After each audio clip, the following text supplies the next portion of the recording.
How's it going, guys? It's Epsillon here, and today's Runescape 3 video we are looking at the latest from Jagex. Basically, we're going to have a look through all of the news and obviously talk about how the release of RuneScape Mobile is going on, what we actually think is going to happen with regards to the game, what's actually going to happen with the development and that sort of stuff. So today, this video is basically looking at all of that, and hopefully you'll enjoy. There'll be timestamps to the various sections of this video in the description and also on screen that you can just flick around the video to the bits that you're interested in. But other than that, we will get straight into it right now. Now, obviously, with the release of RuneScape Mobile coming out today, as of the recording of this video on the 17th of June, we've got some massive changes coming to the game, obviously. So not only have we got the launch of RuneScape Mobile, or RuneScape 3 Mobile I should say, we've also got a variety of different changes coming to the game. So obviously we've got Elder God Wars coming out very, very soon. We've had a little bit of information regarding that on top of what we previously had within the previous Elder God Wars news video that I did a while back.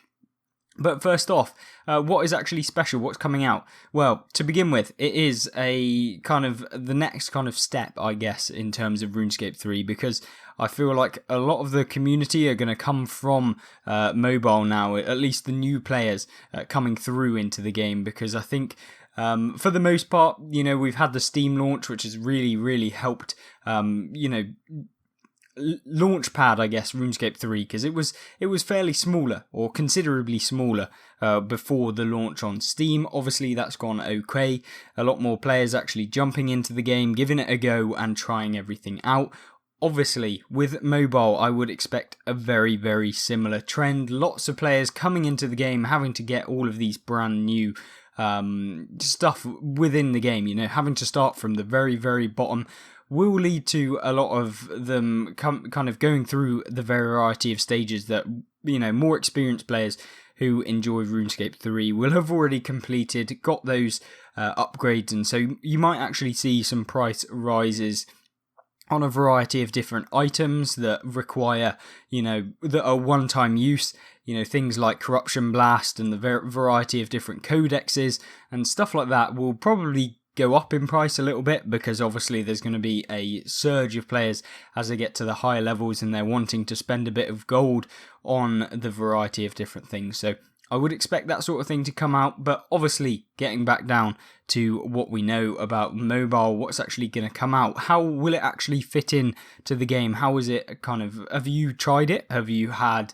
any experience with the mobile? I've given it a little go on my iPad, just to have a little go. We're going to see basically what sort of things you can expect when you're playing on mobile and what sort of content you'll most likely be wanting to have a look at.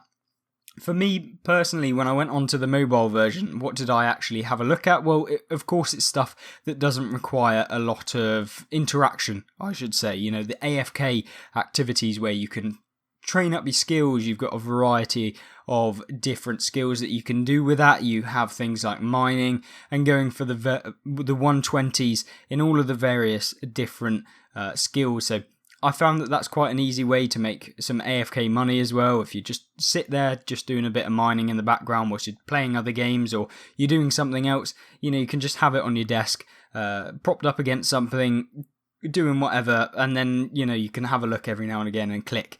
I find that that's where it's kind of got helpful. I mean, for those of you who have two monitors and you can just pop it on the other screen, I guess it doesn't really make much of a difference. Me personally, I actually prefer to just have it on the desk just playing, because, you know, I can use my other monitor for something else as well. So I'll have my two monitors along with the actual iPad there. So basically, you could just do whatever you fancy. Obviously, it's down to you, but it's just giving you another avenue, if you are an already established player on RuneScape 3, to be able to just use it as an extra thing. If you're out and about or doing something, you know, you can just have it on AFK on the pocket, just doing something, earning a bit of money, training up those skills. And I think that RuneScape Mobile is a good idea, and I am pretty happy with it. So, what can we expect? Well, they've just basically hit 1.8 million registrations in total. So this is a post by RuneScape itself on the RuneScape website. So we've actually got 1.8 million registrations in total. So I think that is actually on mobile. So that is how many players have actually registered to play the game. I think that included pre-registration goals, which of course some of you I'm sure have already pre-registered to play RuneScape Mobile. And so you've already got it on your iPad or whatever you're playing it on. But yeah, it's really, really good. I think that's a great kind of next step for RuneScape 3. But I do want to kind of talk about the fact that I really wouldn't want to see too much, focus on mobile content, because I think, there is already an established game. What we don't want to see is just development of just mobile content, because you can't just suddenly move away from the traditional. You can vary the content so that you are producing both mobile friendly content as well as some of the standard ones, and I guess that's kind of what happened. So Jagex is basically varying the content up. So of course we've got Elder God Wars coming out soon, which we've got a little bit more news coming out. So basically confirmed by Mod Warden in his RuneScape post, we have got the fact that there will be some more Elder God Wars content coming out. So of course City of Sentiston is launching next week as of the recording of this video. So remember, get yourself ready if you haven't already. We've also got some confirmed content is what I'm trying to say. So we have got bossing, slayer, skilling, and more. So within this whole dungeon is what they're basically calling it, is that you'll be able to do all of this various content. So you've got slayer, you've got skilling, and more, along with obviously the 4-pillar kind of bossing, where you've got, very similar to God Wars Dungeon 1 and God Wars Dungeon 2, where you have 4 bosses and then a main boss in the middle, that being Telos and Nex, of course. It will be very, very similar in terms of the layout with regards to the actual bossing. But as regards to the Slayer, I would be expecting a lot of new content with regards to some actual some Slayer mobs. So we'll get new monsters, of course. And also with the skilling, I would expect maybe some new archaeology locations and a few new archaeology content drops that come with this as well. So I think that that's kind of somewhere that I'd be interested in. And of course, City of Sentiston being the next piece of big content for those of you who are joining the game new and haven't heard about this update coming to RuneScape. So of course, stay tuned with the channel. We will be covering all of the update news, and also we'll be giving you some guides and money-making tips as well. So, of course, you can have a look back through some of the content on the channel, but with regards to this video, though, we will be having a look at a couple other things as well. So, with the regards of the health of the game, of course, with the influx of new players from Steam and also, or the launch on Steam, and also this mobile content, I would be expecting that the player level actually rises significantly further. So, on average, RuneScape on a pretty normal kind of time has about 90,000 total players. That includes old school, I believe, as well. So which is pretty big. It's a big game, I guess, considering, it used to previously get a lot less. So of course, launches on Steam and mobile are going to really help this game thrive.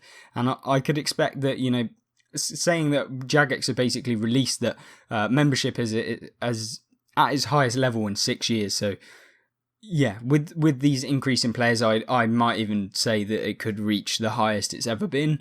Whether that will be true or not, of course, we don't know. But I would be expecting that we'll actually reach a very high peak in membership very soon.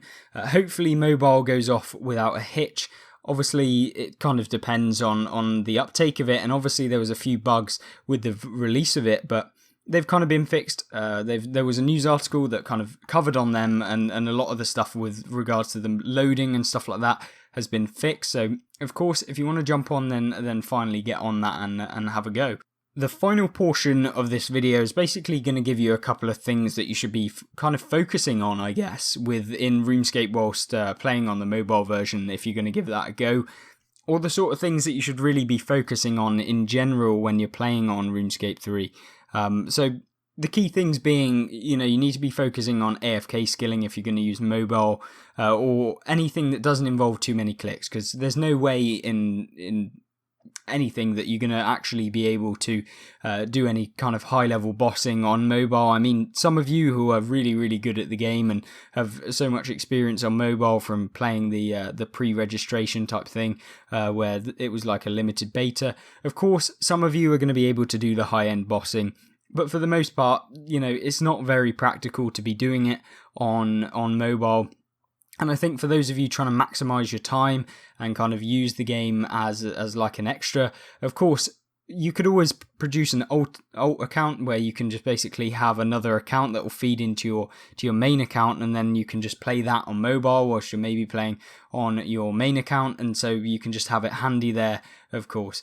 But with regards to other things, obviously you need to be kind of maximizing your time, which I guess is easier now because you don't have to be sat at your computer screen. You know, you could be doing a bit of cooking in the afternoon or whenever you're doing your cooking, and you can just basically pop on RuneScape whilst you're doing whatever you're doing, and you know, you don't have to pay too much attention, and you'll be able to get some more XP earned. So it's basically another way of basically getting everyone to join, and obviously people are going to make alternate accounts to play on mobile whilst they're doing their main account. So I guess it's a good feature for RuneScape, and I guess it's more of like a quality of life for those of you who are actually still playing the game before the update of mobile, but also it will be really good for the new players to kind of get involved, and then they might even just move over to the PC. So it will just basically grant an audience for people to actually first try out the game maybe, and then jump over to the actual game on PC afterwards. Other than that, that is going to be the end of this video. It was kind of just an overview as to mobile, the release of it, and a bit of a discussion. I'd like to hear your thoughts in the comment section down below, so if you leave them down there. And also, if you did enjoy the video, you can check out other content on the channel on screen right now. But other than that, I hope you have a great rest of your day, and I hope to see you in the next video. Goodbye.